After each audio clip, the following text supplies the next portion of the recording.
जय हिंद साथियों, स्वागत है आपको हमारे चैनल पीसीएस दर्पण पे। देखिए दोस्तों, रुक्मिणी पब्लिकेशन बिहार विद्यालय परीक्षा समिति डीएलएड संयुक्त प्रवेश परीक्षा 2025 के लिए अति महत्वपूर्ण सेशन क्वेश्चन बैंक जो 2024 की है, इसमें अभी तक हम लोगों ने कर लिया है 12 सेट तक, है ना। आज जो करने वाले हैं वो है हम लोग का 13 नंबर जो पूछा गया है 5/4/2024 में सेकेंड शिफ्ट में पूछे गए क्वेश्चन। तो आइए इस सेट को लगाते हैं। और आप हमारे चैनल पर नए दोस्तों सब्सक्राइब कर लीजिएगा ताकि नेक्स्ट वीडियो सबसे पहले आप तक पहुंचेगी। दोस्तों जैसे बिहार डीएलएड का खत्म हो जाएगा दोस्तों, जस्ट इसके बाद बिहार बीएड के लिए भी हम एंट्रेंस एग्जाम की तैयारी के लिए बुक को प्रोवाइड कराते रहेंगे। सेट प्रैक्टिस डेली वाइज पे चलती रहेगी, ठीक है दोस्तों। चलिए हम लोग स्टार्ट करते हैं सेशन को। देखिए, previous year solve paper of Bihar DElEd entrance exam set number 13 है जो कि लिया गया है 5/4/2024 को सेकेंड शिफ्ट में।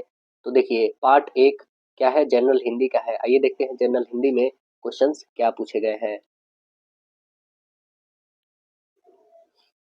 देखिएगा, पार्ट 1 जनरल हिंदी कह रहा है ना कि विसर्ग, ये जो सिंबल के साथ स्वर या व्यंजन के मिलने से जो विकार उत्पन्न होता है उसे क्या कहते हैं? बताइए, उसे स्वर संधि कहे, व्यंजन, समास या विसर्ग? बताइए क्या कहेंगे, क्या होगा आंसर? तो आंसर्स बताएंगे आप, विसर्ग संधि कहिएगा, है ना। आंसर्स ऑप्शन नंबर सी बताइएगा। दो स्वरों के मिलने पर जो परिवर्तन होता है उसे क्या कहते हैं हम लोग? उसे स्वर संधि कहते हैं। तो व्यंजन संधि किसे कहेंगे? व्यंजन का स्वर या व्यंजन के साथ मिल होने पर जो परिवर्तन होता है उसे हम लोग व्यंजन कहते हैं। आंसर हम लोग का मिल गया सी ऑप्शन। भाई बहन में कौन सा समास है? भाई बहन में समास बताइए क्या होगा, बोलिए। तत्पुरुष समास, द्विगु समास, बहुब्रीहि या फिर द्वंद्व समास? तो आंसर बताएंगे, भाई और बहन भी बोल तो सकते हैं हम लोग, तो आंसर सी बताएंगे, द्वंद्व समास हो जाएगा। देखिए आगे क्वेश्चन कह रहा है कि किस शब्द में बहुब्रीहि समास नहीं है? बताइए किसमें बहुब्रीहि नहीं है? तो ये देख लेते हैं, चंद्रशेखर, चंद्रशेखर में है बहुब्रीहि समास, तो इसमें तो है, तो ये मतलब आंसर नहीं होगा हम लोग का। दूसरा देखिए, लंबोदर, लंबोदर में बहुब्रीहि समास है, तो ये भी नहीं होगा। चतुर्मुख, चतुर्मुख में भी बहुब्रीहि समास है, तो ये भी नहीं होगा। गंगा यमुना, इसमें दोस्तों द्वंद्व समास है, गंगना, गंगा और यमुना भी बोल सकते हैं। तो ऑप्शन नंबर हम लोग का क्या हुआ? राइट आंसर डी हुआ। देखिए हम लोग को गद्यांश दिया है, आइए रीड करते हैं गद्यांश में क्या है। कह रहा है गद्यांश क्या, पहले क्वेश्चन देख लेते हैं कैसा है, उसके अकॉर्डिंग हम लोग गद्यांश को पढ़ेंगे। देखिए, राजा राम मोहन राय का जन्म किस शताब्दी में हुआ, है ना, ये क्वेश्चन है हम लोग का। उनका जो है कब जन्म होता है? तो यहाँ पे देखिए, ये सीधे से यहाँ दिख रहा है 18वीं शताब्दी में बंगाल में राजा राम मोहन राय नामक एक ऐसे व्यक्ति का जन्म हुआ। देखिए, पूरे गद्यांश पढ़ने की हमें जरूरत ही नहीं पड़ी दोस्तों, ठीक है। तो ऐसे भी आप आंसर लगा सकते हैं, पूरे गद्यांश को न पढ़ के हुए ही हम लोग बीच से देख के और बता सकते हैं कि आंसर्स क्या हो जाएंगे। तो आंसर हम लोग का मिल गया ना एक। देखिए आइए, कह रहा है कि राधा दौड़ कर मेरे पास आई, वाक्य का संयुक्त रूप बताना है आपको। राधा दौड़ कर मेरे पास आई, संयुक्त वाक्य बताइएगा क्या होगा।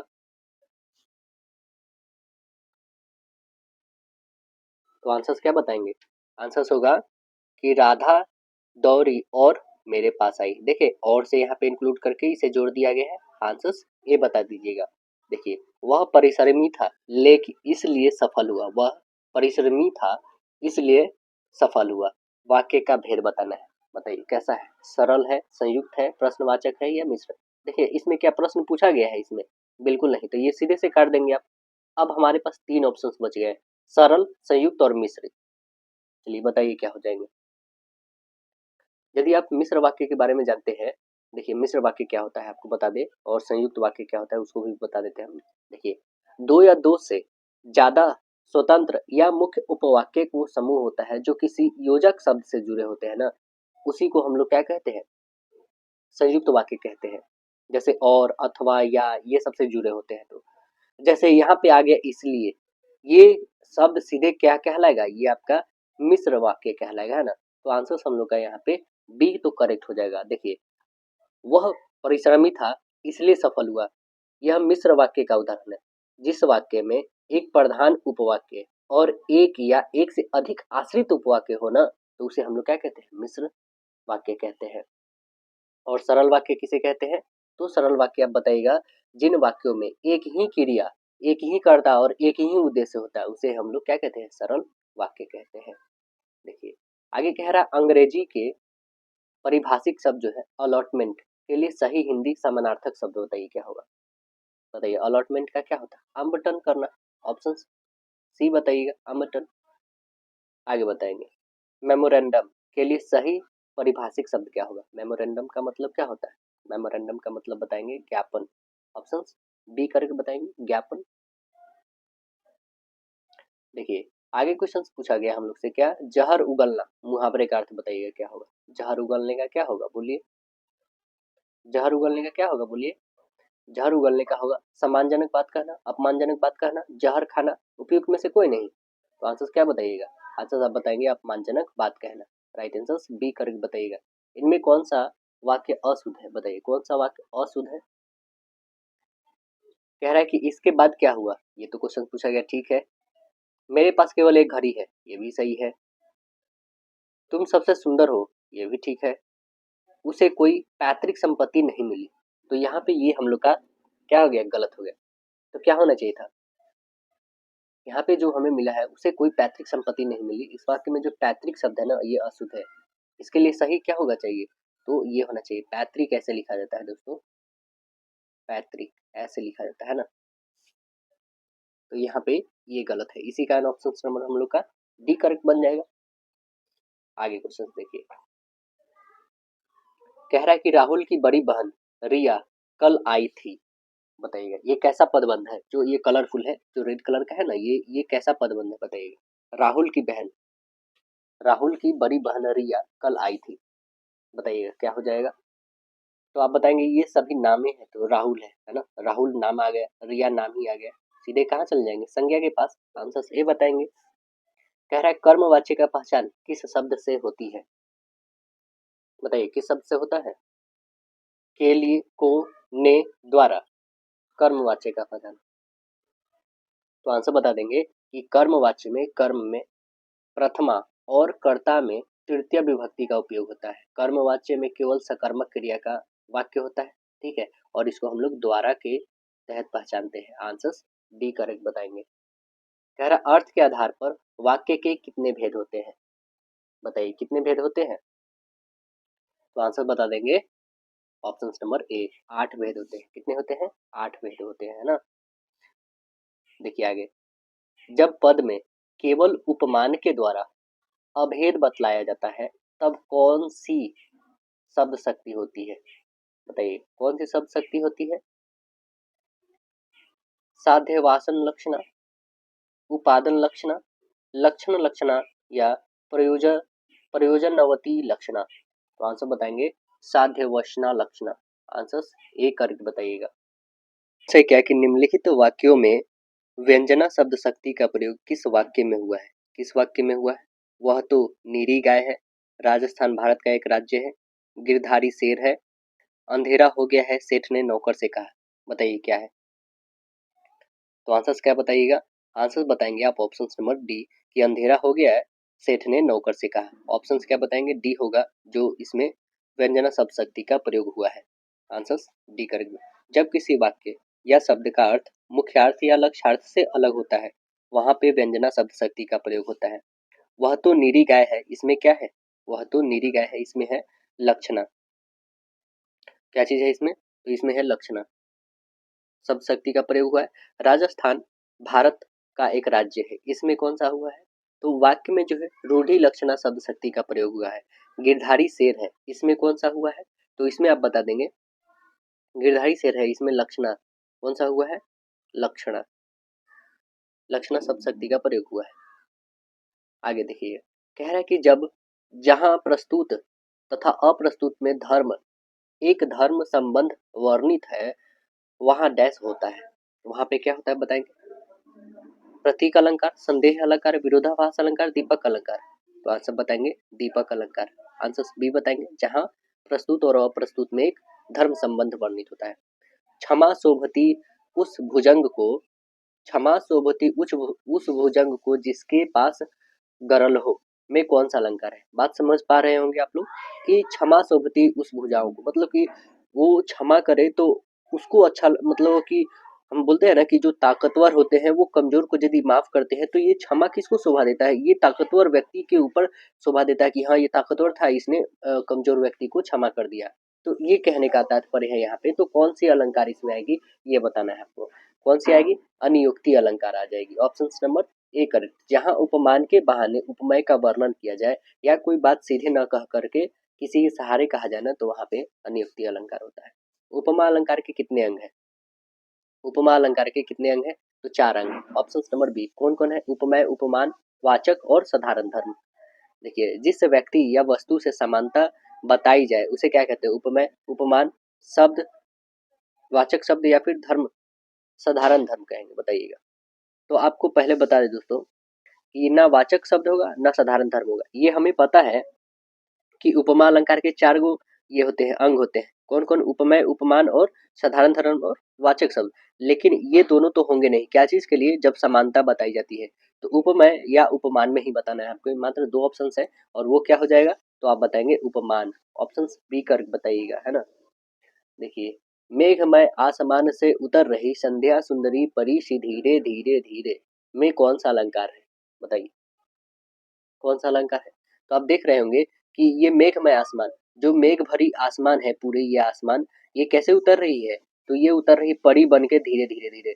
तो देखिए परी हम लोग किसको बोलते हैं, इंसानों को बोलते हैं। मतलब कि इंसान सुंदर सुंदर बनना कौन बनता है, सुंदर कौन होता है, तो सुंदर बनता है आदमी बनता है, इंसान बनता है। सुंदर संवरने का काम इंसान का है। लेकिन ये देख रहे हैं कि ये जो शाम है, शाम वो सुंदर हो रही है, सुंदर हो रही है। इसका मतलब क्या है कि ये मानव का हरकत कर रही है, मानव का काम कर रही है, इसलिए मानवीय अलंकार हो जाएगा। ऑप्शन सी बताएंगे।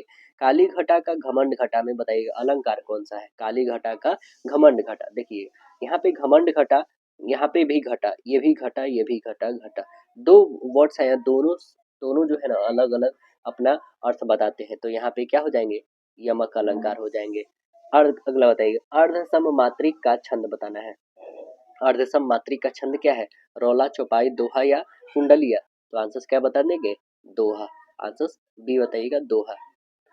देखिए आगे क्वेश्चन से क्या कि घनाक्षरा, घनाक्षरा कौन सा छंद है, बताइए घनाक्षरा कौन सा छंद है, मात्रिका है, औपचारिक है, वर्णिक है, इनमें से कोई नहीं। तो आंसर बताएंगे वर्णिक है। कौन है, वर्णिक। ऑप्शन नंबर बी करके बताएंगे। जिस छंद में वर्णों की संख्या के आधार पर छंद की संरचना होती है उसे वर्णिक छंद कहते हैं। देखिए, दुख ही जीवन की कथा रही, क्या कहूँ आज जो नहीं कही। प्रस्तुत पंक्ति में रचयिता का नाम बताइए, किनके द्वारा ये लिखा गया है। तो आप बताएंगे सूर्यकांत त्रिपाठी निराला जी के द्वारा लिखा गया है। आंसर डी करेक्ट बताएंगे, सूर्यकांत त्रिपाठी निराला। मैं सत्य कहता हूँ सखे, सुकुमार मत जाना मुझे, यमराज से भी युद्ध में प्रस्तुत सदा मानो मुझे। इस पंक्ति में कौन सा रस है, बताइए कौन सा रस है इसमें। तो आंसर बता देंगे, इसमें है वीर रस। कौन सा है, इसमें वीर रस है। आंसर ए करेक्ट बता दीजिएगा। पार्ट 2 मैथमेटिक्स का क्वेश्चन है क्या कि √15 कैसी संख्या है। तो ये तो परिमेय होगा नहीं, प्राकृतिक है नहीं, एक ही है अपरिमेय। ऑप्शन बी करेक्ट बताएंगे। महत्तम समवर्तक एक और ए का बताना है, क्या हो जाएगा, एक और ए में गुणा करेगा तो यही तो आएंगे। ऑप्शन नंबर बी मतलब एक आएगा, राइट आंसर बी होगा। आगे क्वेश्चन कह रहा है कि भाज्य ए और भाजक बी के लिए a equal b q plus r में शेषफल आर के लिए कौन सा संबंध सही है। कौन सा संबंध सही होता है, आपको पता होगा कि जीरो जो होता है ना वो ग्रेटर देन और बराबर आर से होता है, और इससे भी ग्रेटर देन कौन होता है, बी होता है, जो बी क्या है हमारा भाजक है। तो आंसर क्या बन जाएगा, ऑप्शन नंबर आपका करेक्ट आंसर सी बताइएगा, राइट आंसर सी होगा। कह रहा है बहुपद दिया हुआ 9x² - 4 के शून्यक निम्नलिखित में से कौन से होंगे। इसके शून्यक कैसे निकालेंगे, देखिए शून्यक के लिए हम लोग पहले लिखेंगे 9x² और -4 है हमारे पास। तो शून्यक निकालने के लिए हम लोग इक्वल में 0 है, तो हम लोग 9x² रखते हैं और ये 4 माइनस में है तो ये प्लस में चला जाएगा, और ये स्क्वायर था तो ये स्क्वायर रूट में आ जाएगा, और ये 9 मल्टीपल में है डिवीजन में आ जाएगा। मतलब बताओगे क्या कि प्लस माइनस में आपके आएंगे 2/3, इसका तो 2/3 हो जाता है। देखिए 2/3 है क्या, तो यस ऑप्शन नंबर आपका ए करेक्ट फुल कर जाएगा। देखिए कह रहा है रैखिक समीकरण 2x minus 3y minus 2 equal 0 है, 3x minus 4y minus 5 equal 0 है, निरूपित करने वाली रेखाएं कैसी होगी। ये कैसी रेखाएं होगी तो देखिए पहले तो इस दोनों इक्वेशंस को लिखते हैं हम लोग। क्या क्या है हम लोग के पास 2x माइनस 3y और इक्वल में हम लोग 2 लिख सकते हैं, ये फर्स्ट इक्वेशन हो गया। दूसरा है 4x माइनस 4y इक्वल में हम लोग 5 लिख सकते हैं, ये फर्स्ट इक्वेशन है ना, ये सेकेंड इक्वेशन है हमारा। अब देखिए दोनों को हमें इक्वल करने के लिए कुछ तो मल्टीपल करने होंगे, या फिर सीधे हम लोग आते हैं a1 a2 b2 देख लेते हैं, a1 b2 और c1 और यहाँ पे a2 b2 और c2 को देखते हैं हम लोग। a1 में क्या है तो a1 में आप बताएंगे 2 है, b2 में b1 में माइनस 3 है, c1 में क्या है तो माइनस में 2 है। अब देखेंगे a2 कितना है आपके पास 4 है, b2 बताइए कितना माइनस में 4, c2 कितना है माइनस में 5। ये देखे ना आपने, देखिए यहाँ से a1 a2 b1 b2 c1 c2 निकाल दिए। अब जो है हमारे पास a1 upon a2 doesn't equal b1 upon b2 देखेंगे आप तो a1 क्या है 2 है, तो यहाँ पे 2 रख के देख लीजिए 2, और a2 कितने हैं a2 है 4 है, इक्वल आप b1 कितना है माइनस में 3 और b2 कितना है माइनस में 4, तो ये माइनस माइनस प्लस हो जाएंगे। अब देख रहे हैं क्या ये एक दूसरे के इक्वल है, नहीं है, ये एक दूसरे के डजंट इक्वल हम लोग डालेंगे। जब ये एक दूसरे के इक्वल नहीं है तो यह हमारा स्पष्ट हो गया है कि ये समीकरण निरूपित करने वाली जो रेखाएं होगी ना ये प्रतिच्छेदी होंगी। कैसी होगी तो प्रतिच्छेदी होंगी। तो आंसर्स क्या बताएंगे, ऑप्शन नंबर ए करेक्ट बताएंगे, प्रतिच्छेदी होगी। समीकरण दिया हुआ है 2x माइनस 3y इक्वल 6, आलेख x को किस बिंदु पर काटेगा वह बिंदु हमें बता देना है। कौन से बिंदु पे काटेगा आइए देख लेते हैं हम लोग। क्या है हमारे पास equation 2x minus 3y equal में 6 है ना, ये हमारा इक्वेशन है। अब देखिए हम y निर्देशांक रखने पे यदि x अक्ष पे y निर्देशांक का मान हम लोग जब शून्य मानते हैं तो y इक्वल हम लोग 0 ले सकते हैं, 0 ले सकते हैं। अब देखिए 2x माइनस 3y इक्वल 6, तो हम लोग रखते हैं 2x तो रहेगा ही माइनस में 3 इंटू 0 इक्वल में 6, ये 0 हो जाएगा। तो अब बताएंगे क्या कि x की वैल्यू जो हो जाएगी 6/2 काटिएगा तो x की वैल्यू कितनी आ जाएगी 3, y की वैल्यू कितनी जब लिए थे 0 लिए थे तो हमारा x की वैल्यू कितना आ गया 3, तो वो जो हमारी बिंदु होगी वो क्या हो जाएगी 3 और 0। देखिए है क्या 3 0, तो यस है, ऑप्शन नंबर कौन सा है देखेंगे तो राइट आंसर आपका डी करेक्ट है, 3 0 है ना। आगे देखेंगे कह रहा है यदि व्यंजक 4x माइनस 3y का भुज प्रथम 5 प्राकृत संख्याओं का माध्य तथा कोटि प्रथम 5 पूर्ण संख्याओं का माध्यिका हो तो दिए गए व्यंजक को हल करने में प्राप्त मान क्या होगा। आइए हम लोग बनाते हैं, यहाँ पे देखते हैं क्या कह रहा है कि अकॉर्डिंग टू प्रश्न जो भुज है ना, जो भुज है वो क्या कह रहा है कि प्रथम 5 प्राकृत संख्याओं का माध्य, प्रथम 5 प्राकृत संख्याओं का माध्य तो 5 और प्लस 1 लिखेंगे, n+1/2 होता है, वो कितना है 3 दिया, मतलब ये हो जाएगा ना 5 1 6, 6 को आधा करेंगे तो 3 आ जाएगा, ये हमारे पास भुज 3 आ गया। x निर्देशांक हमें 3 निकल चुका है ना। अब कोटि की बारी, कोटि जिसे हम लोग y कहते हैं, कोटि की बारी, कोटि के लिए हम लोग क्या करेंगे, कह रहा है प्रथम 5 पूर्ण संख्या, पूर्ण संख्या क्या होता है 0 से स्टार्ट होता है, 0 1 2 3 1 4, ये पूरे 5 हो गए। इसका माध्यिका, माध्यिका मतलब मिड वाला होता है, तो इधर से भी 2 इधर से भी 2, बीच में कौन है 2, मतलब इसका माध्यिका 2 निकल गया। आपने देखा हमारा x जो निकला, x कितना निकला 3, y कितना निकला 2 निकला, x और y दोनों निकल गए हमारे पास। अब निर्देशांक हम लोग बनाते हैं जो हमारा इक्वेशंस दिया है, क्या है 4x और माइनस 3y, यही है ना। तो अब इसे सॉल्व करेंगे हम लोग, 4 तो रखेंगे, x की वैल्यू 3 और माइनस 3 तो रखेंगे और y की वैल्यू 2, इसे सॉल्व करते हैं, 4 3 12 और 3 दूना 6, घटाएंगे तो कितने आ जाएंगे 6 आ जाएगा। तो आंसर हमारा है क्या 6, तो यस ऑप्शन नंबर आप देख रहे होंगे बी करेक्ट आपके आ जा रहेंगे। 21 छात्रों का माध्य 21 केजी है तथा उसमें से 21 केजी भार वाले छात्र को हटा दिया जाता है, तो छात्र को हटाने पर बने नए समूह का माध्य क्या होगा, बने समूह का जो है माध्य क्या हो जाएगा ये बताना है। देखिए 21 गुने 21 तो करेंगे ही, इसमें से 21 वाला हट जा रहा है, टोटल कितने हैं 20 है। सॉल्व करते हैं हम लोग तो 21 कॉमन कर लेंगे तो ये 20, 21 में से 1 घटा लीजिए अपॉन में हो जाएगा 20, तो ये कितने हो जाएंगे, इसमें से घटाइएगा तो 20 हो जाएगा। 21 और गुने यहाँ पे 20 अपॉन 20, 20 से 20 काट दिए मतलब बच कितना गया 21, तो आंसर हमारा क्या बनेगा 21। ऑप्शन देखिए, ऑप्शन नंबर आपका बी करेक्ट हो जाएगा 21 kg। आगे क्वेश्चन है क्या, यदि समीकरण y equal x plus three का 4 और 19 एक हल हो तो a बराबर क्या होगा। एक हल हो तो कैसे निकालेंगे, यहाँ पे y इक्वल हमारे पास a एक्स और प्लस थ्री है ना। x का इक्वल कितने हैं 4 है, y कितने हैं 19 है। आप देखेंगे कि 19 इक्वल a इंटू 4 प्लस 3 रखेंगे, मतलब आप बताएंगे क्या 4a इक्वल 19 माइनस 3 हो जाएगा मतलब 16। तो a की वैल्यू कितनी हो जाएंगी 16 और बट्टे 4 काटिएगा तो कितने हो जाएंगे 4। a की वैल्यू कितनी आ गई 4, तो ऑप्शन नंबर क्या बताएंगे बी। देखिए आगे क्वेश्चन कह रहा है कि एक पंखे की सूची मूल्य 1500 है, सूची मूल्य पे 20% का बट्टा दिया जाता है। जब किसी ग्राहक को कितना प्रतिशत का बट्टा दिया जाए ताकि उसका शुद्ध मूल्य जो है 1104 रुपया हो जाएगा। तो कितना दिया जाएगा, देखिए इसमें दिए जाएंगे हम लोग को कि पहले कितना था 1500 रुपया। अब 1500 के लिए हम लोग क्या करेंगे यहाँ पे कि टोटल जो हमारे पास हम मान लेते हैं अतिरिक्त जो डिस्काउंट है वो 100 रुपया है। तो ये 1500 रुपये था और 20% की छूट मतलब 80/100 हो जाएगा। और गुन्ने अगला डिस्काउंट हमें नहीं पता तो 100 माइनस एक्स करेंगे और बट्टे में 100 होगा। ये कितने में मिल जा रहा है तो 1104 रुपया में मिल रहा है। अब इसे हम लोग काट के देखते हैं, ये 2 जीरो से ये 2 जीरो कैंसिल, ये 1 जीरो से 1 जीरो कैंसिल हुआ। और भी काट सकते हैं, 5 से 2 टाइम में, 5 से 3 टाइम में, 2 से काटेंगे 4 टाइम में। अब तो कोई करने वाला नहीं। 12 में 100 से गुना करेंगे तो 1200 माइनस में 12 एक्स हो जाएंगे, नीचे में कुछ नहीं है 1104 हो गया। तो आप ये घटाइएगा 1200 में से आप घटाएंगे 1104 और यहाँ पे 12 एक्स हो जाएंगे तो कितने हो जाएंगे आप खुद देखेंगे। 100 में से 4 घटाइएगा तो 96 आ जाएगा, यहाँ पे 12 एक्स तो 12 से काटेंगे 12 96, एक्स की वैल्यू कितनी आ गई हमारे पास एक्स आ गया। मतलब जो हमारा नया डिस्काउंट आ गया है वो कितना है तो 8% है।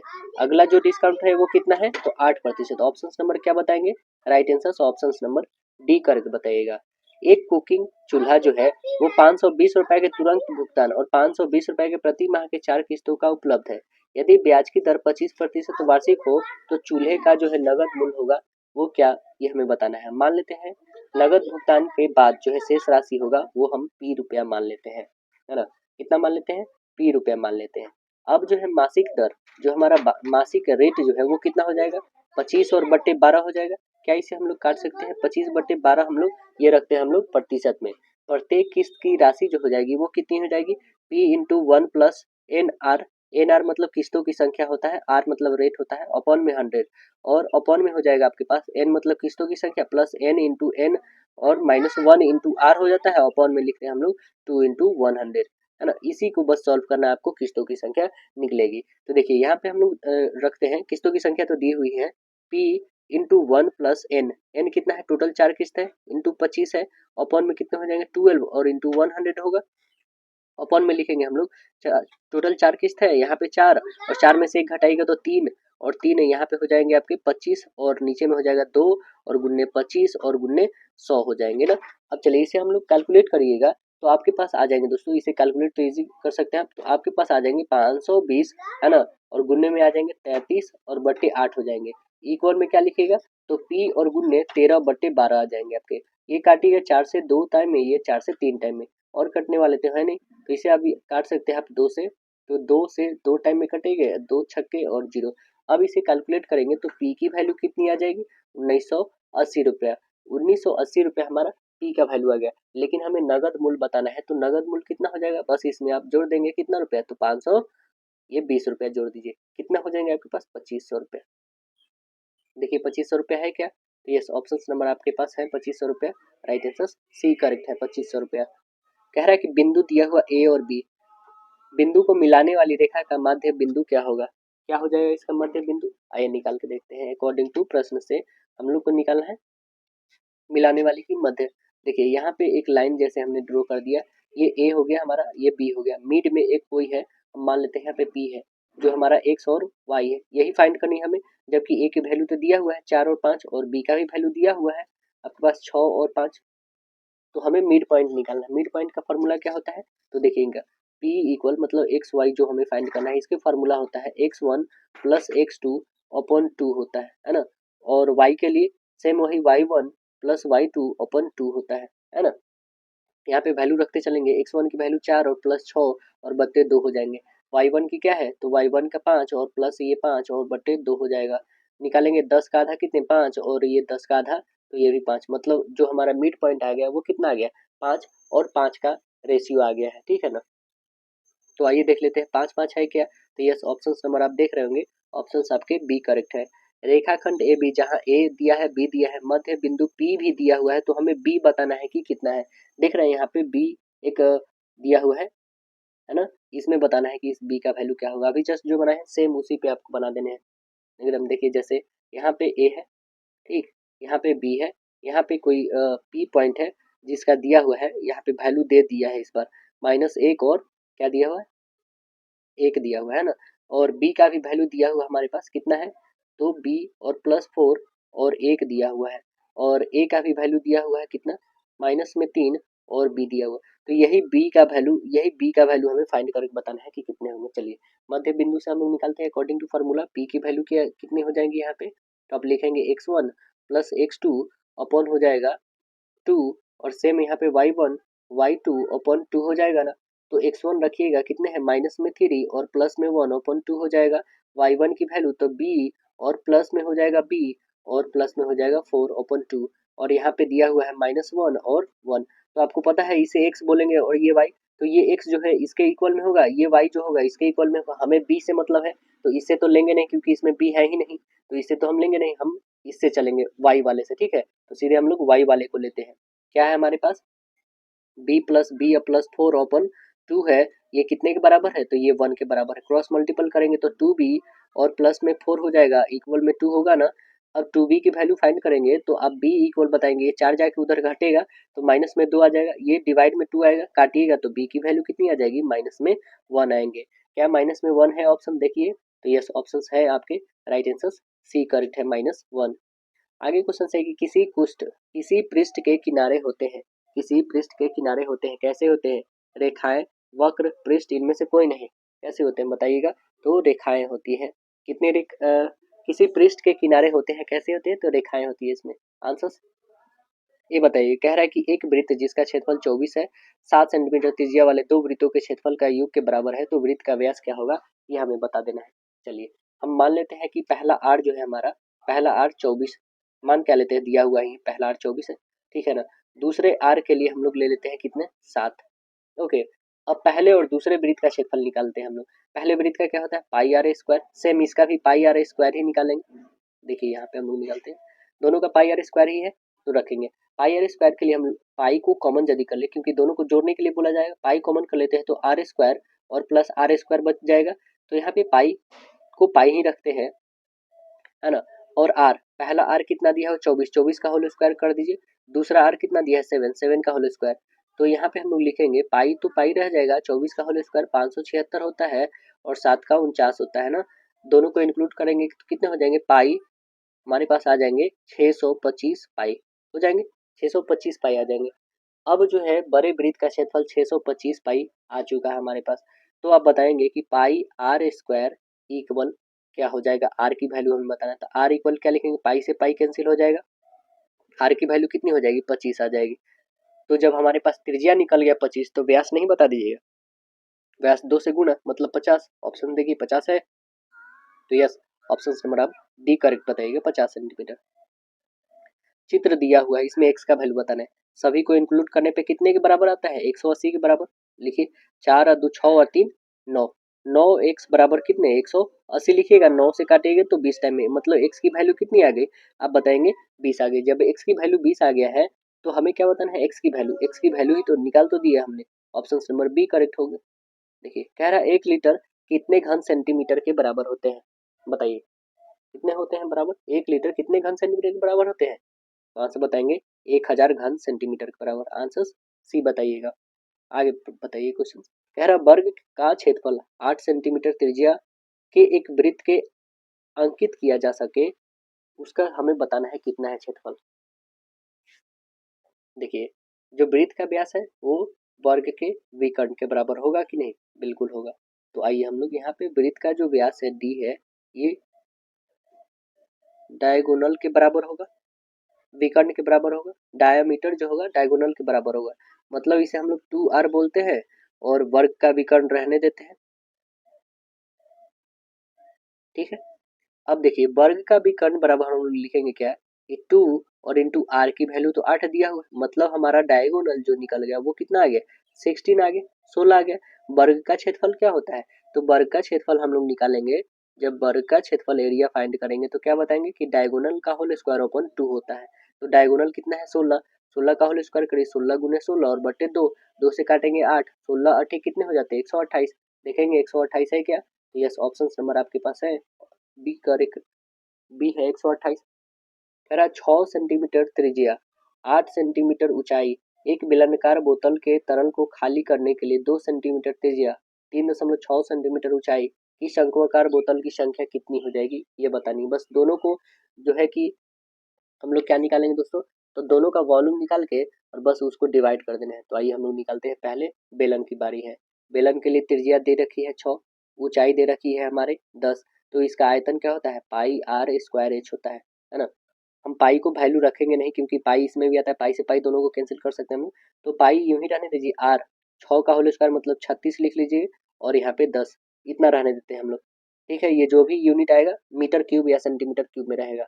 अब देखिए ये तो हमारा बेलन का हो गया, ये तो हमारा बेलन का। अब शंकु की बारी, तो शंकु के लिए हम लोग दिया हुआ है त्रिज्या कितना है 2 है, हाइट कितना दिया हुआ है 3.6 दिया हुआ है, तो इसका आयतन जो होता है वॉल्यूम जो होता है दोस्तों 1/3 पाई आर स्क्वायर एच होता है ना।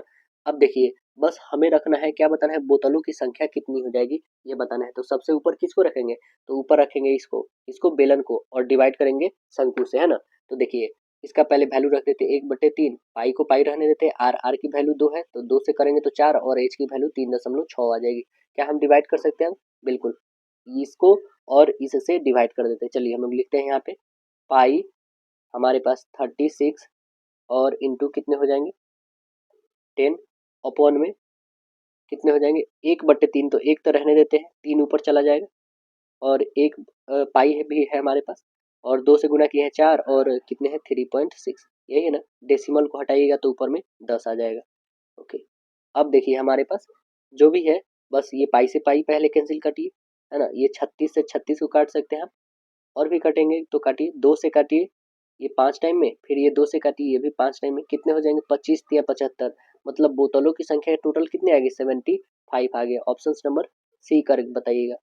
आगे क्वेश्चन कह रहा है कि यदि वितरण का माध्य 6 है तो निम्नलिखित सारणी का अज्ञात परम्परता कितनी होगी, ये बता देना है। देखिए पहले तो हमारे पास वर्ग दिया हुआ है, ठीक है, उसके बाद बरम्बरता भी दिया हुआ है। ओके, ये हम यहाँ पे x ले लेते, कुछ नहीं मतलब x। अब जो है इसका मिड पॉइंट भी हमें निकालने होंगे, मध्य बिंदु कितने हो जाएंगे, तभी तो हम fx निकाल पाएंगे ना। तो इसका मध्य बिंदु निकालिएगा ना, तो ये कितने हो जाएंगे टोटल 4, 4 का आधा कितने होते हैं 2, तो यहाँ पे लिखिए 2, सेम यहाँ पे 8 का आधा 4, सेम यहाँ पे 12 का आधा 6, यहाँ पे भी कितने हो जाएंगे 16 का आधा 8। ये हमारा निकल के आ गया दोस्तों, तो ये x निकल गया। अभी fx निकालने की बारी, तो ये x और f में मल्टीपल करके निकालेंगे, वो हो जाएगा हमारा fx, यानी 3 और 2 में 6, ये 4 2 में 8, ये 6 और 2 में 12 और 8 है x में तो 8x हो जाएंगे। अब इसको इंक्लूड करके हम लोग लिखेंगे और इसे इंक्लूड करके लिखेंगे, क्योंकि यहाँ से निकलेगा हमारा f और यहाँ से निकलेगा fx, क्योंकि माध्य के लिए यही चाहिए होता है। तो इस दोनों को इंक्लूड करेंगे तो हमारे पास आ जाएगा ये 7 और प्लस x आ जाएगा, और इसको इंक्लूड करेंगे तो ये आ जाएगा 26 और प्लस 8x, है ना। चलिए अभी से हम लोग बनाते हैं। फॉर्मूला क्या होता है, माध्य बराबर आप बताएंगे मीन बराबर होता है सिग्मा एफ एक्स अपॉन होता है सिग्मा एफ होता है ना। मीन, मीन की वैल्यू कितनी दी हुई 6, तो 6 रखेंगे हम लोग, सिग्मा एफ एक्स अभी जस्ट हमने वैल्यू फाइंड करा है कितना है 26 प्लस 8x आया है, और अपॉन में सिग्मा एफ कितना आया था हम लोग का, तो 7 प्लस x आया था। बस क्रॉस मल्टीपल करेंगे तो 7 में 6 से 7 छक्के 42 और प्लस 6x हो जाएंगे, और यहाँ पे रहेंगे 26 और प्लस 8x, है ना। ये इधर से घट जाएगा हम लोग के पास, और ये 26 को इधर बुला लेंगे तो कितने हो जाएंगे आप बताइएगा। इधर 2x बच गया और 42 में से 26 को घटा दीजिएगा तो कितने बच जाएंगे 16, ये 2 से काटेंगे तो कितने हो जाएंगे x की वैल्यू 8, जो x की वैल्यू हमें फाइंड करनी थी वो कितनी आ गई 8 आ गया। तो ऑप्शन नंबर है राइट आंसर बी करेक्ट है। देखिए निम्नलिखित सारणी का माध्यक हमें बताना है क्या होगा, माध्यक क्या हो जाएगा, तो देखिए माध्यक निकालने के लिए पहले जितने हमारे पास आंकड़े हैं उसको हम लोग देख लेते हैं, है ना। आंकड़ों को प्रदर्शित करने के लिए हम लोग टोटल कितने हैं हमारे पास, यहाँ पे हम लोग लिखते हैं 3 4 4, क्योंकि ये 2 बार है। ठीक है दोस्तों, ये बारंबारता कहने का मतलब ये 2 बार है ना। इसका मतलब ये 3 बार है, ठीक, ये 3 बार है और इसका मतलब कि ये 2 बार है।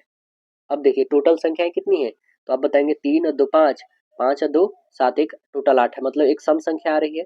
तो सम संख्या के माध्यिका निकालने के लिए फॉर्मूला क्या होता है, सम संख्या के लिए निकालने का जो फॉर्मूला होता है वो होगा आपका n/2 और प्लस में लिखेंगे हम लोग n/2 प्लस 1/2 लिखते हैं। तो n/2 यदि हम लोग 8 का आधा करेंगे तो चौथा, और चौथा प्लस में 1 कर देंगे तो पांचवा, चौथा और पांचवा कौन सा देखेंगे, तो ये चौथा है और ये पांचवा है। 6 और 6 12, 12 का आधा कितने 6, यानी ऑप्शन नंबर डी करेक्ट बता दीजिएगा। आगे देखिए कह रहा है कि प्रथम n विषम प्राकृत संख्याओं का माध्य क्या होगा। बताइए फॉर्मूला याद होगा तो बहुत ही आसानी से बना पाइएगा, बहुत ही आसानी से। बताइए क्या होगा, प्रथम n विषम प्राकृत संख्याओं का माध्य जो होगा वो n ही होगा। आंसर सी बताइएगा। a plus b plus c 45 degree है, तो sigma tan a plus tan a into tan b का मान कितना होगा, ये हमें बताने हैं। चलिए बनाते हैं, देखते हैं क्या आंसर आ रहा है हम लोग से। देखिए यहाँ पे हम लोग सॉल्व करेंगे दोस्तों, थोड़ी सी बड़ी करते हैं। देखिए हमारे पास दिया हुआ है क्या, a प्लस बी और प्लस सी कितने दी हुई है 45 डिग्री, है ना। अब देखेंगे कि a प्लस बी इक्वल हम लोग रखेंगे 45 माइनस सी, इतना तो कर सकते हैं हम। तो हम लोग करते हैं क्या, tan a plus b, okay, ये कितने के बराबर हो जाएंगे, tan 45 माइनस सी के इक्वल में हो जाएगा। यहाँ पे हमारे पास दिया हुआ है क्या, tan a और प्लस tan b अपॉन में हो जाएगा 1 माइनस tan a इंटू हो जाएगा tan b, इक्वल हम लोग लिखेंगे tan 45 माइनस tan c होगा, अपॉन में लिखेंगे क्या कि 1 प्लस tan 45 इंटू हो जाएगा tan c।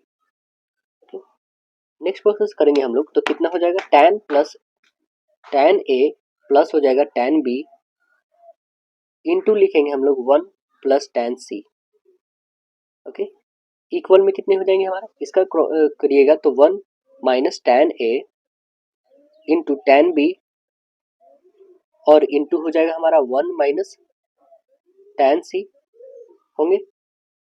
नेक्स्ट आगे करेंगे प्रोसेस हम लोग, तो हमारे पास आ जाएंगे tan a plus tan b plus tan a into tan c plus tan b into tan c। ये तो हमारा इस साइड का हुआ मल्टीपल किए, तो अब इसको मल्टीपल करके लिखते हैं हम लोग, तो कितने हो जाएंगे, चलिए इसको भी हम लोग मल्टीपल करते हैं।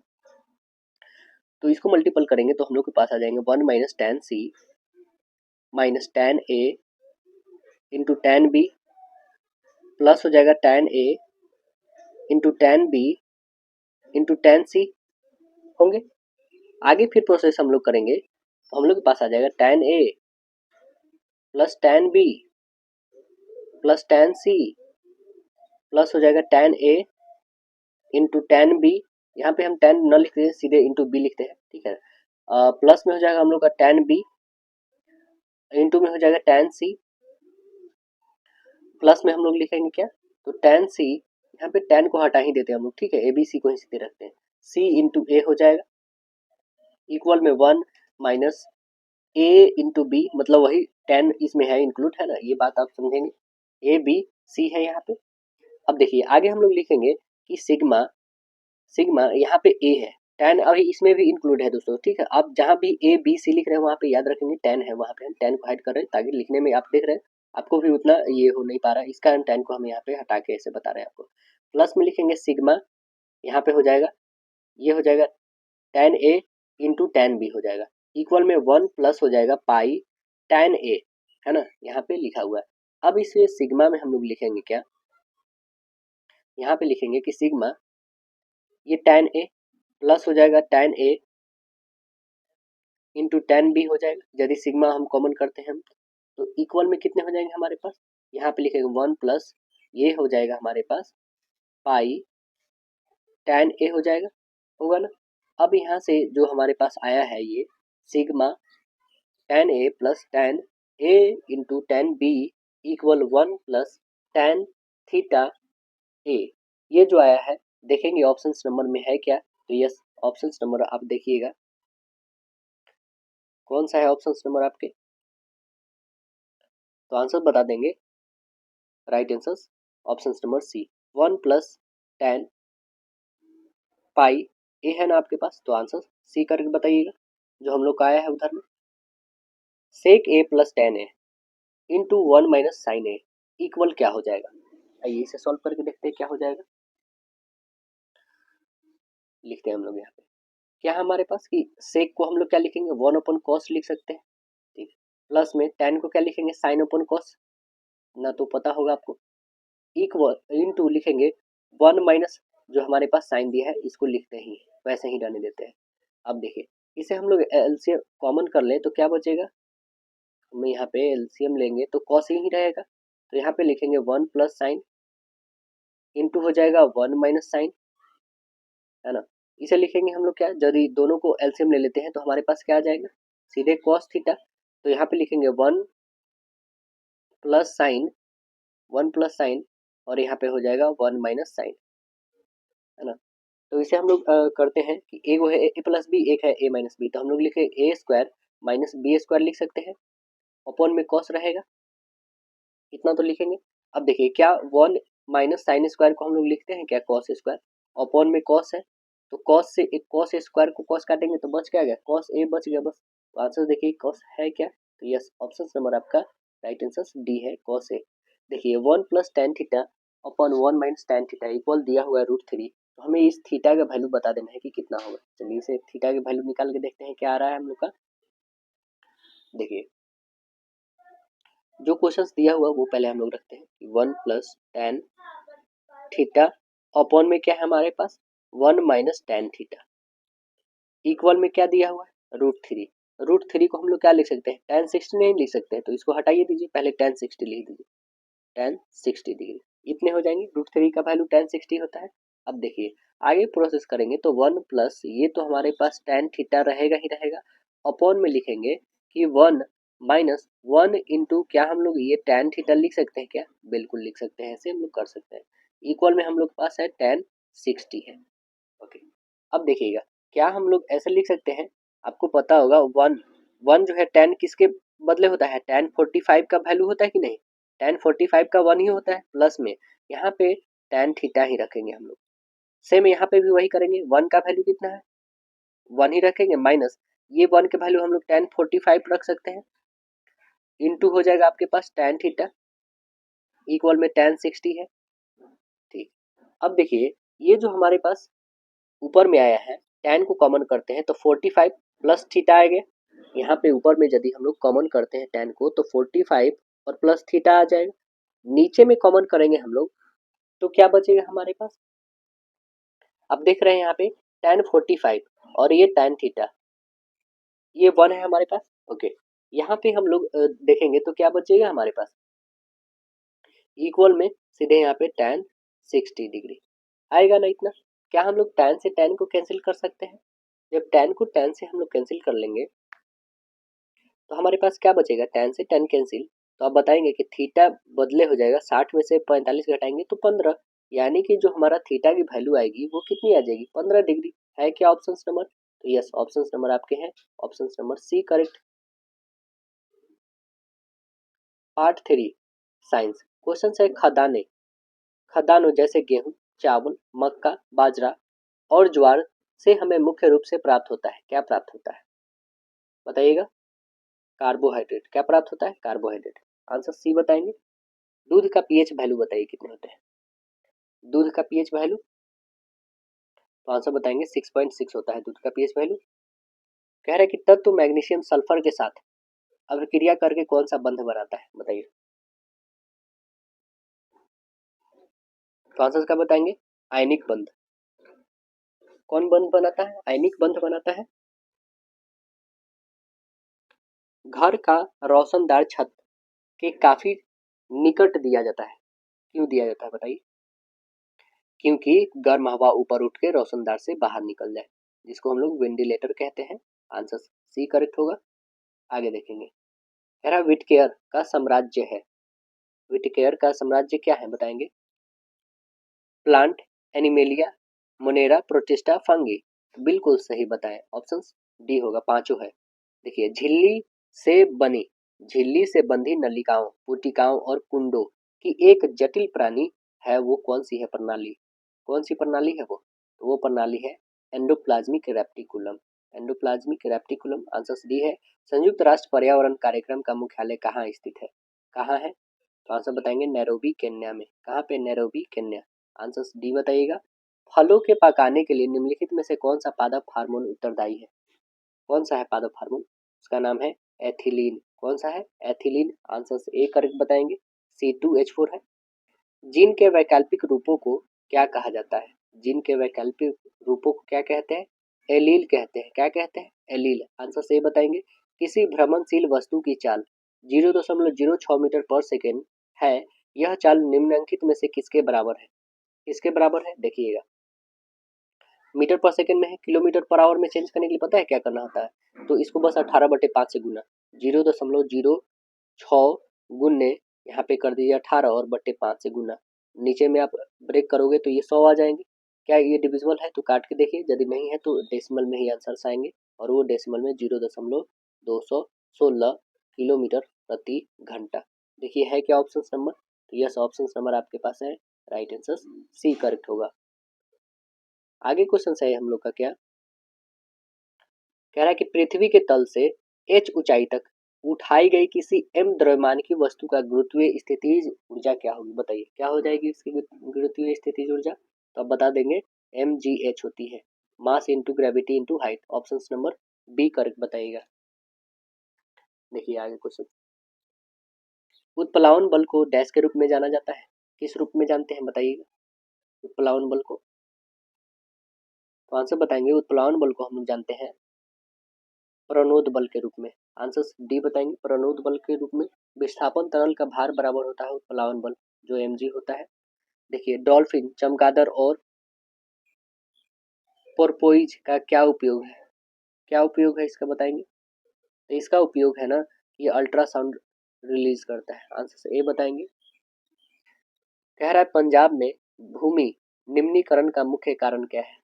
इसका मुख्य कारण है अधिक सिंचाई। आंसर ए बताएंगे, अधिक सिंचाई। कोयले से चलने वाली बिजली संयंत्र में किसके उत्सर्जन को नियंत्रित करने के लिए इलेक्ट्रोस्टैटिक प्रेसिपिटेटर स्थापित किए जाते हैं। प्रेसिपिटेटर, कोयले से चलने वाली जो बिजली संयंत्र है, जो मशीन है, में उसके किसके उत्सर्जन को नियंत्रित करने के लिए जो है इलेक्ट्रोस्टैटिक प्रेसिपिटेटर स्थापित किए जाते हैं। तो आंसर बता देंगे, वो है SPM। क्या है? SPM मतलब क्या होता है? सस्पेंडेड पार्टिकुलर मैटर, है ना? तो आंसर्स क्या होंगे? ऑप्शन नंबर सी करेक्ट बताएंगे। देखिए, मानस अभ्यारण्य भारत के किस राज्य में है? मानस अभ्यारण्य बताइए कहाँ पे है? असम में। कहाँ पे है? असम। आंसर से डी बताएंगे, असम में है मानस अभ्यारण्य। पंत वन्य जीव अभ्यारण्य कहाँ पे बताएंगे? पंत वन्य जीव अभ्यारण्य या फिर उदयपुर वन्य जीव अभ्यारण्य, तो ये सभी कहाँ पे पड़ेंगे? आपके बिहार में मिलेंगे। कच्छ वन्य जीव अभ्यारण्य नाम से प्रतीत हो रहा है, गुजरात में मिलेंगे। और वीर भुनेहरी वन्य जीव अभ्यारण्य या फिर अबोहर वन्य जीव अभ्यारण्य, ये सभी कहाँ पे मिलेंगे? पंजाब में मिलेंगे आपके। काजीरंगा असम में है ना? इनमें से कौन पर्यावरण प्रदूषण का कारण बनता है? बायोम गैस, सौर ऊर्जा, कोयला, हवा। कौन बनता है? तो बताएंगे कोयला। आंसर सी बताइएगा। चालक का प्रतिरोध निर्भर किस पर नहीं करता है? चालक का जो प्रतिरोध होता है वो किस पर निर्भर नहीं करता है? चालक की प्रवाहित विद्युत धारा पे नहीं पड़ वो निर्भर करता है। आंसर डी करेक्ट बताइएगा। देखिए, बिजली घंटी विद्युत धारा के किस प्रभाव पर कार्य करती है? चुंबकीय प्रभाव पे। किस पे करती है? चुंबकीय प्रभाव। आंसर डी बताएंगे। श्वेत प्रकाश जब प्रिज्म से होकर गुजरता है तो जो रंग सबसे अधिक विचलित होता है वह कौन सा रंग है? कौन सा रंग है वह? उस रंग का नाम है बैगनी। कौन सा रंग है? बैगनी। आंसर सी बताइएगा। Part 4 social studies. देखिए सोशल स्टडीज में क्या क्वेश्चन है। प्रथम विश्व युद्ध कब शुरू हुआ? तो आपको पता है प्रथम विश्व युद्ध 1914 से लेकर 1918 तक चला था। तो आंसर हम लोग का ए करेक्ट बता देंगे। दूसरा कब हुआ था? तो 1939 से लेके 1945 तक चला था, ये भी याद रखेंगे। निम्नलिखित में से कौन सा देश चावल का प्रमुख उत्पादक है? कौन देश है? तो चीन है। सेकंड में इंडिया है। किस फाइबर को बढ़ाने के लिए ठंड मुक्त दिनों की आवश्यकता होती है? कौन सी फाइबर को बढ़ाने के लिए ठंड मुक्त दिनों की आवश्यकता होती है? तो आंसर बताएंगे कपास। राइट आंसर से बताएंगे कपास। देखिए हिंद स्वराज के लेखक कौन थे? हिंद स्वराज के लेखक महात्मा गांधी। कौन थे? महात्मा गांधी हिंद स्वराज के लेखक। कागज यूरोप में कागज बनाने वाली पहली कारखाना कहाँ पे खोली गया था? तो वो खोला गया था जर्मनी में। कहाँ पे? जर्मनी। आंसर सी बताएंगे। शिव समुद्रम जलप्रपात किस नदी पर स्थित है? बताइए किस नदी पे है? कावेरी नदी पे। कौन सी नदी पे? कावेरी नदी पे है। दूध सागर जलप्रपात कहाँ पे है? बताइए मांडवी नदी पे है। किस नदी पे है? मांडवी नदी पे है। धुआंधार जलप्रपात नर्मदा नदी पे है। कौन सी है? नर्मदा नदी पे है। देखिएगा 1 सेंटीमीटर बराबर 1 किलोमीटर के लिए सही प्रतिनिधि भिन्न क्या होगा? तो आपको पता होगा 1 किलोमीटर आप बताएंगे 1000 मीटर के बराबर होता है, लेकिन ये सेंटीमीटर बोल रहा है तो 2 जीरो और बढ़ा दीजिए। ये कितने हो जाएंगे हमारे पास? 3 और 2 5। 3 और 2 5। ऑप्शन नंबर आप डी करेक्ट बता दीजिएगा। झारखंड, छत्तीसगढ़ और मध्य प्रदेश खनिजों और डैश जमा में समृद्ध है। बताइए क्या जमा में समृद्ध है? खनिज और बताइएगा कोयला में समृद्ध है। आंसर ए बताएंगे। खनिजों को संरक्षित करने की आवश्यकता है। क्यों? क्यों आवश्यकता है? क्योंकि वे नवीकरणीय है? बिल्कुल नहीं, बहुत प्राचीन है। वे तेजी से घट रहे हैं? हाँ बिल्कुल ये सही है। देश के औद्योगिक विकास के लिए इनकी आवश्यकता है? हाँ ये भी बिल्कुल सही है। इनकी निर्माण बहुत तेजी, बिल्कुल गलत। यानी ऑप्शन नंबर हम लोग का बी फुलफिल कर रहा है बस। क्या क्या? 2 और 3। रेड डेटा बुक क्या है? बताइएगा, पढ़िए और बताइए इसमें क्या है। रेड डेटा बुक सामान्य प्रजाति के विलुप्त होने के खतरे को अवगत किया जाता है। बिल्कुल सही। संकटग्रस्त प्रजातियां सामान्य रूप से चिन्हित होते हैं। बिल्कुल सही। स्थानीय स्तर पर संकटग्रस्त प्रजातियों की पहचान एवं उनके संरक्षण संबंधी कार्यक्रम को प्रोत्साहित देना है। बिल्कुल सही। ऑप्शन नंबर डी करेक्ट होगा, सभी सही है। सौर ऊर्जा उत्पन्न करने के लिए उपयुक्त निधि कौन सी है? उपयुक्त विधि कौन सी? प्रयुक्त विधि, तो उस विधि का नाम है फोटोवोल्टिक। सौर ऊर्जा उत्पन्न फोटोवोल्टिक। इनमें से कौन इस्पात केंद्र समुद्र के निकट है? बताइए कौन है? तो आंसर बताएंगे विशाखापट्टनम। आंसर से बताएंगे विशाखापट्टनम। बिहार में सर्वप्रथम नगर निगम की स्थापना कहाँ पर और बिजली कहाँ पे होगी? इसकी कैपिटल जो पटना, पटना में होगी। ऑप्शन बी करेक्ट बताएंगे। 1952 में। किस देश में ओलंपिक खेल का विरोध नस्ल पर आधारित था? तो आंसर बताएंगे मैक्सिको। ऑप्शन बी बताएंगे मैक्सिको। स्थानीय निकाय चुनाव में महिलाओं को 50% आरक्षित करने वाला भारत का पहला राज्य कौन है? कौन है पहला राज्य? तो आंसर बताएंगे बिहार। भारत में राज्य सरकार का प्रमुख कौन होता है? कौन होता है? मुख्यमंत्री। आंसर सी बताएंगे मुख्यमंत्री। इनमें से किस देश को सामाजिक विभेद के कारण विखंडन का सामना करना पड़ा है? तो आंसर बताएंगे यूगोस्लाविया। आंसर सी बताएंगे यूगोस्लाविया। विभिन्न स्तरों पर सरकारों के बीच साझा की गई शक्ति को डैश भी कहा जाता है? क्षैतिज वितरण कहा जाता है। आंसर सही बताएंगे क्षैतिज वितरण। बताइए भारत में पंचायती राज व्यवस्था का क्या महत्व है? तो आंसर बताएंगे स्थानीय स्वशासन। आंसर सही बताएंगे स्थानीय स्वशासन। पंचायती राज का शुरुआत स्वतंत्रता के बाद कब किया था? 2 अक्टूबर 1959 को। किस वर्ष रूसी क्रांति ने आर्थिक लोकतंत्र की नींव की मजबूत प्रदान की?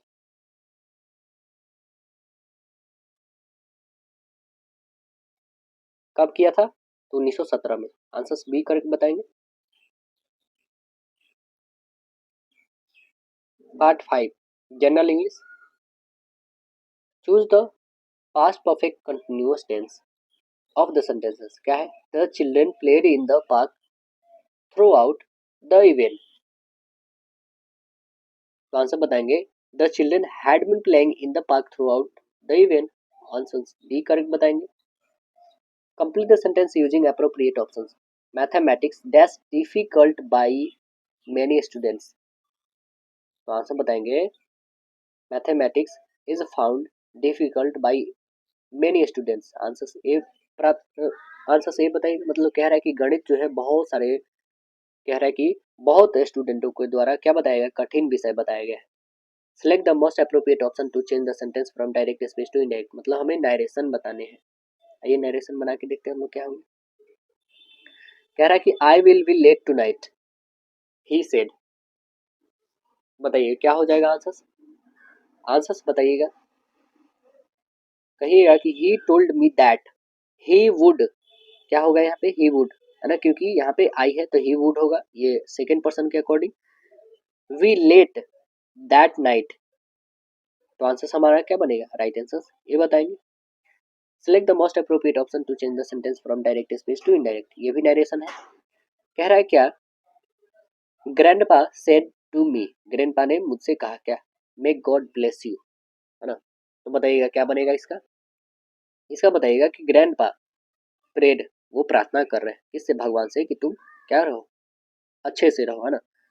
Grandpa prayed that God might bless me. Answers क्या हो जाएंगे, ऑप्शन नंबर डी करेक्ट बताइएगा। Take out the non finite verbs. हमें नॉन फाइनाइट वर्ब बताना है सेंटेंस में। क्या है, opening the drawer he took out a pen. बताइए इसमें क्या है नॉन फाइनाइट वर्ब्स। तो आंसर बताएंगे ओपनिंग जो है आपका नॉन फाइनाइट है। इसमें फिर नॉन फाइनाइट बताना है। क्या है, the tenants refuse to leave. बताइएगा क्या हो जाएंगे इसमें। तो आंसर बता देंगे ऑप्शन नंबर सी करेक्ट होगा, लिव्स हो जाएगा, लिव होगा नॉन फाइनाइट हमारा, राइट आंसर सी बताइएगा। आगे क्वेश्चन देखिए। A sentence has been given in active voice out of 4 alternative given below, select the one which best express the same sentence in a passive voice. क्या है हमारे पास, voice बनाना है इसको। दे eight mangoes every day, है ना, मतलब कि वे लोग खाए प्रत्येक दिन, क्या, आम को खाते हैं। तो बताइए क्या बताएंगे इसका, बनाएंगे ना इसका कि mangoes were eaten by them every day. Answer c बताइएगा। आइए आगे क्वेश्चन है, which of following sentence is a correct punctuation mark. आइए देख लेते हैं किसमें पंक्चुएशन मार्क सही यूज किया गया। My daughter is a teacher, my son is a doctor. बिल्कुल गलत, बल्कि बिल्कुल सही है, गलत नहीं बल्कि बिल्कुल सही है। You have two choices, do और डाई, है ना, मतलब तो आपके पास दो ऑप्शन है, मरो या जियो, है ना, मारो या मरो। तो ऑप्शन नंबर ये भी सही है हमारा। टीचर सेड बिल्कुल सही है, ये नरेशंस बताए गए हमें कॉमा इन्वर्टेड कॉमा के थ्रू। We can't live without water, मतलब टीचर कहते हैं क्या कि हम लोग जीवित नहीं रह सकते बिना पानी के, तो ये भी सही है। All of the above answers बिल्कुल सही, डी करेक्ट होंगे। What is the purpose of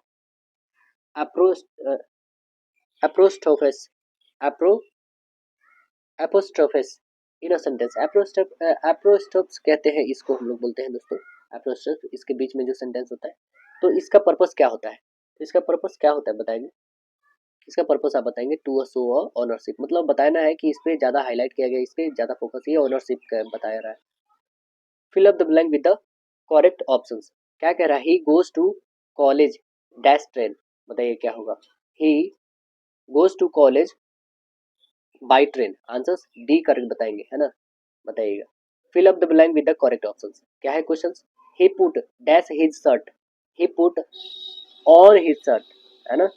fill up the blank with the correct option. क्या है, Peter is fat dash he it's little. तो आंसर बताएंगे, यहाँ पे होगा ऑप्शन नंबर डी।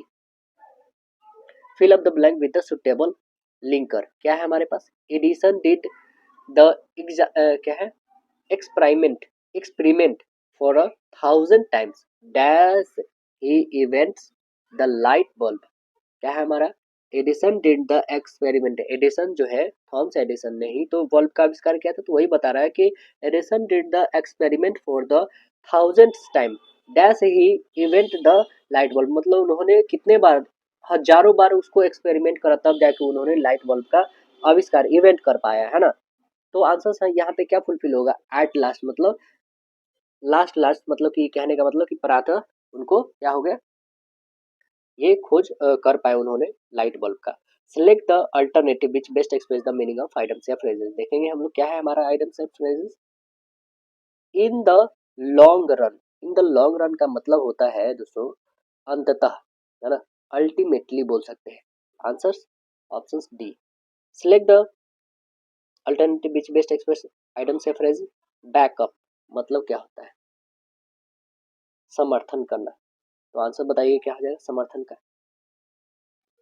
आंसर बताएंगे to support and sustain. Answer B correct बताइएगा। Select the alternative which best express the meaning of items या फ्रेजेस। क्या है, ब्रेक ऑफ, इसका मतलब क्या होता है, अलग होना, मतलब पृथक होना। तो आंसर क्या बताएंगे, टू इंड और डिसकंटिन्यू। आंसर डी करेक्ट बताएंगे। Choose the correct phrase from given option and make a conditional sentence. You would manage it if you dash panic. तो आंसर बताएंगे you would manage it if you did not panic. Answer A correct बताएंगे। आगे देखेंगे question कह रहा है कि choose the correct phrase from a given option and make a conditional sentence. There teacher dash said if they had not pass their exam. तो answer बता देंगे क्या, कि their teacher would have been said if they had not pass their exam. Answer C correct बताएंगे। Fill up the blank with the correct option. Nothing but hurts dash there, nothing but hurts is there. Answer C करके बताइएगा। Fill up the blank with the correct options. It is he who dash me, it is he who dash मी। तो answer बता देंगे क्या, it is he who help me, helps me. Answer D करके बताएंगे। Part number 6 में है logical and analytical reasoning. बताइए दिए गए प्रश्नवाचक चिन्ह पे कौन सा विकल्प चुनना है,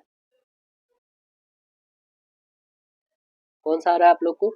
तो ये इधर एरो कर रहा है, ये इधर कर रहा है, ये इधर कर रहा है, तो आगे किधर जाएगा बताइए। तो आगे आप बता दीजिएगा, ये इधर जाएगा, मतलब कौन सा ऑप्शन नंबर डी करेक्ट बताइएगा। कैसे, तो आप देख रहे हैं ये इधर से ऐसे गया, फिर क्या हुआ, तो ऐसे घुमा, तो फिर ऐसे ही तो आएगा ना, तो इसलिए ऑप्शन नंबर हम लोग का डी करेक्ट होगा। आगे देखिए दिए गए विकल्प में हमें बताना है कि कौन सी आगे आने वाली है संख्या, कौन सी आगे आने वाली है। तो देखिए 0 से 7, आपने देखा क्या कि 1 का क्यूब करे -1 करे तो क्या हो जाएगा 0। 7 के लिए 2 का क्यूब करे तो कितने हो जाएंगे 8, 8 में से 1 करेंगे तो 7। फिर 3 का क्यूब करे 27 में से 1 घटाएंगे 26। फिर 4 का क्यूब करे 64 में से 1 63। फिर 5 का क्यूब करे उतना ही, तो 6 का क्यूब कर दीजिए, कितने आ जाएंगे आपके पास 216 में से 1 घटा दीजिए 215। ऑप्शन नंबर डी करेक्ट होगा 215। देखिए आगे कह रहा है कि सलजम खाना और सब्जी के बीच में संबंध कौन सा बताइएगा। बताइए कौन सा होगा संबंध। तो आप बताएंगे कि सलजम जो होता है ना वो क्या है, सब्जी ही तो है, सब्जी को हम लोग खाते तो है। तो ऑप्शन नंबर क्या होगा, एक करेक्ट बताइएगा। कौन सा अक्षर उस अक्षर की दाईं ओर 7वां जो कि आपके बाईं ओर 13वां है। आइए अंग्रेजी वर्णमाला में बाईं ओर से 13वां कौन होता है, एम होता है ना, ठीक है एम होता है। और एम के दाईं ओर 7वां, तो ये जब 13 पे 7वां कौन 20, मतलब 20 पे क्या आता है टी आता है, तो कौन निकल गया हम लोग का टी। देखिए ऑप्शन नंबर है, तो यस ऑप्शन नंबर आप देख रहे होंगे, ऑप्शन सी करेक्ट है आपका। 5 व्यक्ति है ए से लेके ई तक, एक गोल मेज के चारों केंद्र की तरफ मुंह करके बैठे हैं। प्रत्येक कुर्सी निकटवर्ती कुर्सी के समान दूरी पे स्थित है। ओके, कह रहा है कि ए के बगल में बैठा है कौन, सी। चलिए ए के बगल में सी बैठा है, यहाँ पे हम लोग डायग्राम बनाते हैं। ए हमने यहाँ पे बैठा है, ए के बगल में सी को बैठा दिए। अब देखिए ए के बगल में जब सी को बैठा है, यहाँ पे हम लोग ऐसे कर लेते हैं, ये 4 हो गए, एक कोई भी हम लोग बैठा सकते हैं यहाँ पे। चलिए यहीं पे हम लोग बैठा लेते हैं। अब देखेंगे, अब कह रहा है कि डी से 2 सीट आगे है ए, डी से 2 सीट आगे है डी, तो डी को हम यहाँ पे रखते हैं तभी तो 1 2 सीट आगे है, ठीक है 2 सीट आगे हो गया। ए के बगल में नहीं बैठा है बी, ए के बगल में बी नहीं बैठा तो बी को हम लोग यहाँ बैठाएंगे तभी तो। अब बच कौन गया, ए बी सी हो गया, डी हो गया, ई एक बैठा तो यहाँ पे अपने से। अब देखिए उपयुक्त जानकारी के आधार पर इनमें से कौन सा सत्य होना चाहिए। कह रहा है कि बी के बगल में डी है, क्या बी के बगल में डी है, बिल्कुल सत्य है। आगे देखेंगे ए के बगल में ई है, ए के बगल में ई है, ये भी बिल्कुल सही है। डी और सी 2 सीट अलग है, डी और सी क्या 2 सीट अलग है क्या, बताइएगा, बोलिए क्या। तो आप बोलेंगे बिल्कुल नहीं, ये तो एक ही सीट अलग है, तो ये गलत होगा। यानी ऑप्शन क्या निकला, 1 और 2 सिर्फ, तो ऑप्शन नंबर सी करेक्ट बता दीजिएगा। देखिए कह रहा है क्या इसमें 7 मेज और 12 कुर्सियों की कीमत कितना है, 48,250। 21 मेज और 36 कुर्सियों की कीमत कितनी हो जाएगी। देखिए 7 मेज कह रहा है ना, यहाँ पे 7 हम लोग मेज लेते हैं और प्लस में 12 को चेयर लेते हैं, इसका कीमत 48,250 रुपया है ना इतना। अब देखिएगा इसमें यदि हम लोग 3 से मल्टीपल करें तो 3 से मल्टीपल करेंगे तो 21 हो जाएगा ना। यहाँ पे देखिए ना, हम लोग पहले लिखते हैं ये यहाँ पे कितना है, 21 मेज और प्लस 36 कुर्सियाँ का दाम हमें बताना है कितना। क्या हम लोग ये कर सकते हैं, इसमें 3 कॉमन करेंगे तो ये 7 3 21 और प्लस इसमें से 3 तो 1 12, क्या चेयर हो जाएगा, बिल्कुल आप बताए ना। तो ये देखिए इसका वैल्यू तो ऑलरेडी दिया हुआ है हमारे पास इतना, तो क्या इसके जगह पे रख सकते हैं, बस इसमें आपको किससे मल्टीपल करना है तो 3 से मल्टीपल कर दीजिए। इसमें कितने हो जाएंगे, 0 3 25 15, 3 दूने 6 1 7 हो जाएंगे आपके पास यहाँ पे 7, और 8 3 24 कैरी 2 और 12 2 14। देखिए ये है क्या ऑप्शन नंबर, तो यस ऑप्शन नंबर आपके पास है right answer, option number A correct हो जाएंगे, है ना। यहाँ पे 4 4 होगा दोस्तों, ये गलत होगा, तो ऑप्शन नंबर ए करेक्ट हो जाएगा हम लोग का। आगे देखिए क्वेश्चन, दिए गए हमें बताना है, इसमें दिए गए सारणी में लुप्त संख्या कौन है, यहाँ पे क्या आ जाएगा, है ना, यही बताने हमें। तो कैसे फुलफिल करेंगे देखेंगे। यहाँ पे 28 है हमारे पास, ये 7 है, ये 20 है, कैसे हम लोग बना रहे हैं ये पहले देखेंगे। कह रहे हैं क्या, यदि हम लोग 7 को डिवाइड करते हैं, यहाँ पे हम लोग करते हैं ऐसे 28 डिवाइडेड बाई 7 है ना इंटू 5। यदि हम इसे डिवाइड करते पहले डिवाइड तो कितने 4 टाइम्स, 4 और 5 में मल्टीपल करेंगे तो 20 आ रहा है। सेम यहाँ पे करते हैं तो 7 टाइम्स में ये डिवाइड होगा, 7 में कितने से मल्टीपल करना होगा 5 से, तो 35 आ ही रहा है, मतलब मल्टीप्लाई 5 से ही करना है ना। तो इतना तो कंफर्म हो गया कि ये 5 का ही मल्टीपल आएगा, तो ये सब तो होगा नहीं, 5 का मल्टीपल तो एक ही है, ऐसे भी बता सकते थे आप, लेकिन फिर भी हमें इसे सॉल्व करते हैं। तो 9 को यदि इससे डिवाइड करेंगे हम लोग तो कितने आएंगे 5, और 5 में 5 से मल्टीपल करेंगे तभी तो वही आ रहा है, यानी ऑप्शन नंबर हम लोग का क्या हो रहा है, तो आप बताएंगे डी ऑप्शन हो रहा है, कौन सा, डी करेक्ट होगा। आगे क्वेश्चन देखिए, इस श्रृंखला में आपको बताना है कौन सा आगे आना चाहिए, है ना। तो 22 के बाद 21 23 22 24 23, तो आगे क्या आना चाहिए। देखिए ये कैसे बना हुआ है दोस्तों, यहाँ पे 22 है ना, फिर 2 संख्या के बाद 22 ही आ रहा है, तो सीधे यहाँ पे 2 संख्या के बाद 22 ही तो आएगा। ऑप्शन नंबर ए बता दीजिए आपको, और ज्यादा इसमें करना ही नहीं कुछ। ऑप्शन नंबर आपके पास देखिएगा, ये 22 है यहाँ पे, ये 21 कैसे आ गया, तो आप बताएंगे कि यहाँ से 1 घटा, ठीक है, यहाँ से कितना घटा, तो आप बताएंगे 2 घटा, यहाँ से कितना घटा तो 1 घटा, यहाँ से कितना घटा तो 2 घटा, यहाँ से कितना तो 1 घटा, तो यहाँ से 2 घटाएगा 21, यहाँ पे कितने आ जाएंगे आपके पास, तो ये आ जाएगा आपके पास, घटेगा नहीं बल्कि यहाँ पे देखिए कैसे हुआ, थोड़ी स्पेस देते हैं, ये हम लोग गलत बता दिए हैं 22, देखिए वो भी एक लॉजिक है बट ये आंसर फुलफिल नहीं करा। देखिएगा इसका हो जाएगा जैसे कि हम लोगों ने इसमें घटाया कितना 1, तो ये इसमें कितना 2 बढ़ा है, आपने देखा 2 बढ़ा, इसमें कितना घटा 1, इसमें कितना 2 बढ़ा है, इसमें कितना घटा 1, तो आगे 2 बढ़ेगा ना, तो 23 और 2 25, ऑप्शन नंबर सी करेक्ट होगा। आगे देखिए कह रहा है कि एक कतार में विजय सामने से 14 स्थान पर है और जैक अंत से 17वें स्थान पर है, जबकि मेरी विजय और जैक के बीच में है। यदि विजय जैक से आगे और कतार में 48 व्यक्ति हैं तो विजय और मैरी के बीच में कितने व्यक्ति होंगे, ये हमें बताना है। देखिए विजय सामने से कितना है, 14वें क्रम पे है, जैक जैक का स्थान क्या है, जैक 17वें स्थान पे है, ठीक। अब कतार में टोटल व्यक्ति कितने हैं, टोटल व्यक्ति टोटल जो है 48, टोटल 48 है, तो विजय और जैक के मध्य में व्यक्ति जो हो जाएंगे वो कितने हो जाएंगे, तो 48 में से आप घटा लोगे 14 और माइनस 17 घटा लीजिएगा तो कितने आ जाएंगे आपके पास, 17 आ जाएंगे ना, कितने आ जाएंगे 17 हो जाएंगे। तो मैरी के सामने से स्थान कितना हो जाएगा, तो आप बता देंगे 14 और प्लस हो जाएगा 17 और प्लस 1 ओपन में 2, मतलब 18 का आधा 9, 14 और 9 जोड़ेंगे तो 23, 23वां हो जाएगा, मैरी का सामने से स्थान कितना हो जाएगा, 23वां हो जाएगा मैरी का। ठीक है, तो मैरी और विजय के मध्य में व्यक्ति कितने हो जाएंगे, तो आप बताएंगे 23, मैरी है 23 में से इसका घटा देंगे तो ये विजय का घटा देंगे 14 और माइनस करेंगे 1 तो घटाइए कितने हो जाएंगे 22 में से, यहाँ पे हम लोग इसको घटाएंगे 22 हो जाएगा, एक घटाएंगे 23 में से 1 तो 22, 22 में से 14 घटाइएगा तो 8 हो जाएगा। यानी ऑप्शन नंबर बी करेक्ट बता दीजिएगा 8। कह रहा है कि प्रश्न के लिए निर्देश दिए गए हैं। एक प्रतिष्ठित निर्माण कंपनी में सिविल इंजीनियर के पद के लिए योग्यताएं निम्नलिखित है। आइए देख लेते हैं क्या है योग्यताएं। कह रहा है योग्यता में क्या कि कम से कम 65%, ए में कह रहा है कम से कम 65% अंक के साथ सिविल इंजीनियर स्नातक होना चाहिए। दूसरा में कह रहा है 1/1/2016 को 21 वर्ष से कम 28 वर्ष से अधिक नहीं होना चाहिए। चयन परीक्षा कम से कम 70% अंकों के साथ उत्तीर्ण हो। 50,000 जमा करने के लिए तैयार रहे, जो प्रशिक्षक पूरा होने पर जो है वापस किया जाना है।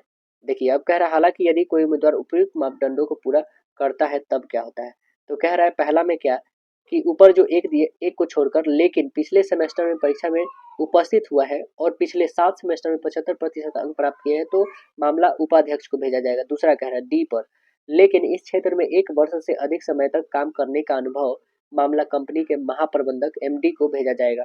प्रश्न क्या हम लोग का कह रहा है कि भारत चंद्रा ने सरकार से सिविल इंजीनियरिंग पास की। इंजीनियरिंग कॉलेज 78% अंक के साथ चयन परीक्षा में उसका स्कोर 80% है। उसकी उम्र 24 साल है। उन्होंने एक निजी कंपनी में 2 साल का अनुभव है ना। तो बताइए ये मामला कहाँ जाएगा, ये मामला आप बता देंगे महाप्रबंधक को भेजा जाएगा। ऑप्शन नंबर डी करके बताएंगे। तो आशा है दोस्तों वीडियो पसंद आया होगा। फिर मिलते हैं हम लोग नेक्स्ट सेशन में, जब तक के लिए धन्यवाद।